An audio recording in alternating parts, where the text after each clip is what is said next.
माजी कर्णधार सचिन तेंडुलकरांनी ट्विट करत आशा भोसलेंना श्रद्धांजली वाहिली आहे. पाहूया.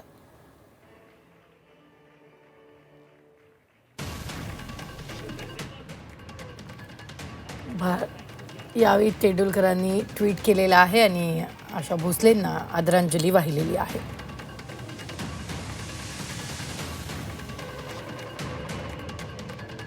तर बॉलिवूड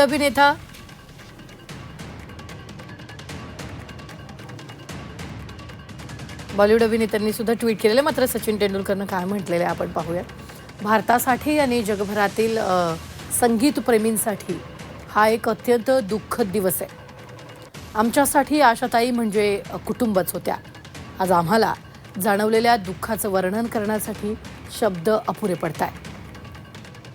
एका क्षणी हृदय शांत होतं तर दुसऱ्या क्षणी त्यांनी आम्हा सर्वांना दिलेल्या अगणित सुरावटींमधून ते रमून जातं. जणू काही काळच थांबलाय असं वाटतंय, असं सचिन तेंडुलकरांनी म्हटलंय.